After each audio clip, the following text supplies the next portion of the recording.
Mais après 2 ans passés à Matignon, Édouard Balladur, encouragé par de très bons sondages, cède à la tentation. J'ai décidé de présenter ma candidature à la présidence de la République.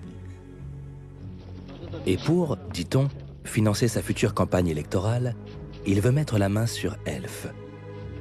Il demande à François Mitterrand de remplacer Loïc Le Floch-Prigent par Philippe Jaffray, un de ses proches. François Mitterrand accepte. Monsieur Balladur vient le voir en lui disant il faut que Monsieur Le Floch-Prigent s'en aille et je veux le remplacer par Monsieur Jaffray. Il m'appelle en disant voilà ce qui va se passer. Bon, et il m'appelle en disant qu'est-ce que j'ai demandé à ce que vous ayez quelque chose. On va vous proposer Gaz de France. Il faut que vous l'acceptiez. Très bien, parfait. Mais l'enquête sur l'affaire Biderman commence à faire des dégâts. Et pour se protéger d'éventuelles retombées, Philippe Jaffray, le nouveau PDG à peine nommé, porte plainte en juillet 1993 contre son prédécesseur, Loïc Le Floch-Prigent. Il l'ignore encore, mais il vient de mettre en route un processus judiciaire que plus personne ne pourra arrêter. J'étais absolument à 1000 lieues d'imaginer ce que j'allais trouver. Pour moi, il était inconcevable que des ingénieurs à qui on avait confié la direction de la plus grande entreprise nationale, je concevais bien qu'ils se servaient de la carte de crédit un peu facilement et peut-être quelques avantages comme ça, mais qu'ils avaient pu mettre en place un système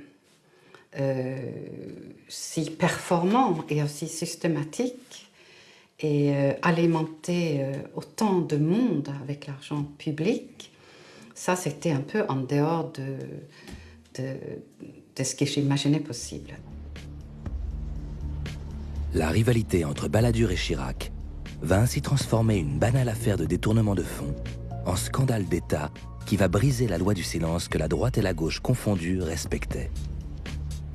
Le juge d'instruction Eva Joly va suivre une multitude de pistes dont l'écheveau n'est toujours pas démêlé quand le procès s'ouvre en 2000.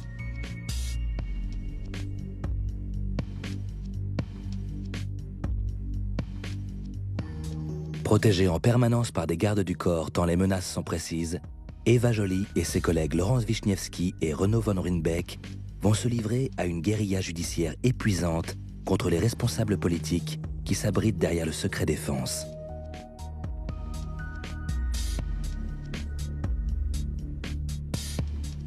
Ce qui frappe dans l'affaire Elf, c'est peut-être l'énormité des détournements. Nous parlons d'une époque qui commence à dater déjà, 89, 92, donc c'est une époque de 3 années. L'équipe dirigeante avait réussi à détourner à peu près 6 mois de bénéfices. C'était de l'ordre de 3,5 milliards de francs à l'époque, donc 450 millions d'euros. Donc ça, c'est aussi le modus operandi, c'est-à-dire toutes les opérations qu'elle faisait à l'époque avaient des pompes dérivatives pour alimenter des fonds secrets. Les pompes dérivatives pour détourner l'argent du pétrole sont multiples et extrêmement sophistiquées. Il y a d'abord les commissions versées pour tout nouveau contrat et surtout les rétrocommissions, c'est-à-dire le pourcentage de ces commissions qu'on reverse clandestinement à celui qui a payé la commission.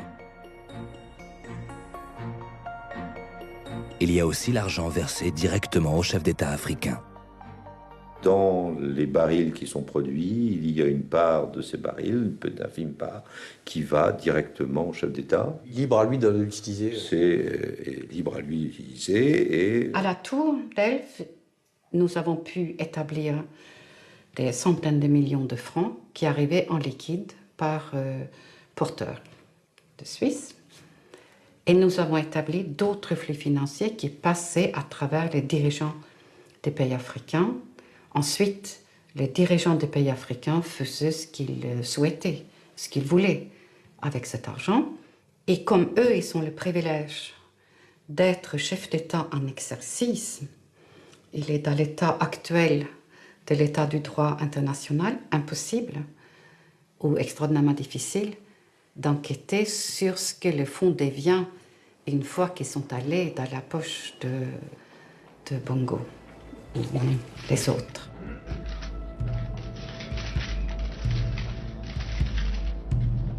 Les 3 magistrats instructeurs français continuent d'avancer dans leurs enquêtes. Les politiques paniquent. Il faut liquider Elf pour limiter la divulgation des noms de tous ceux qui ont bénéficié des fonds occultes en France et en Afrique. En 2000, en serrant la main du PDG de Total devant la presse, Philippe Jaffray signe publiquement la mort de Elf. Le mastodonte au fonctionnement trop secret sera privatisé et absorbé par sa petite concurrente privée.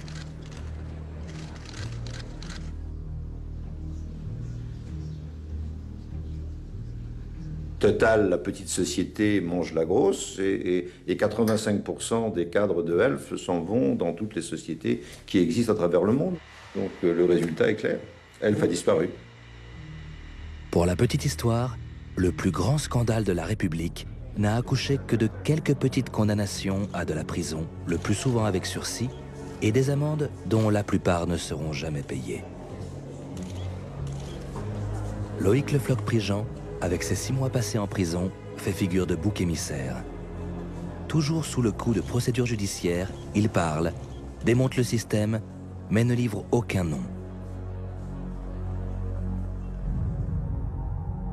En Afrique, le président Omar Bongo ne semble pas inquiet de ces changements.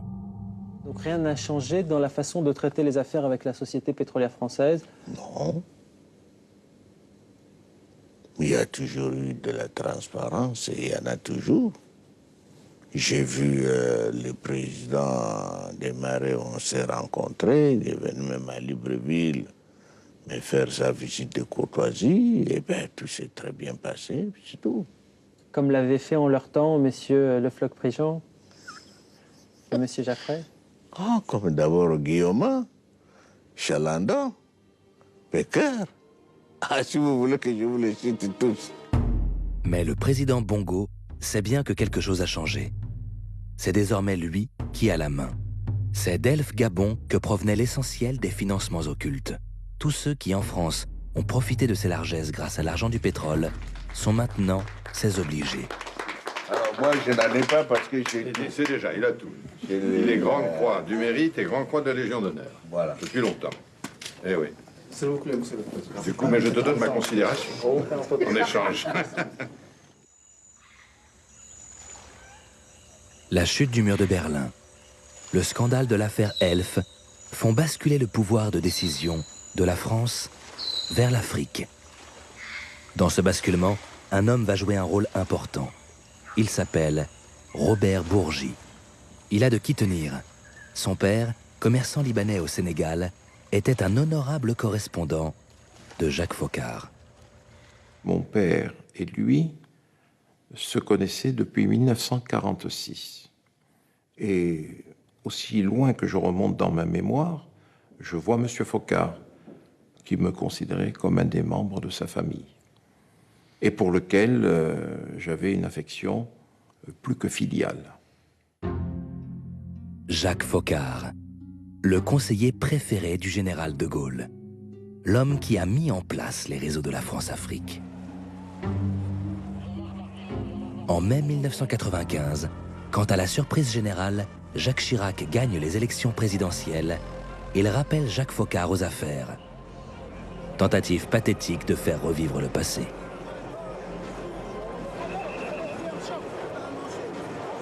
Quel est votre sentiment là, qui doit être très fort aujourd'hui, alors que vous venez en Afrique avec Jacques Chirac président?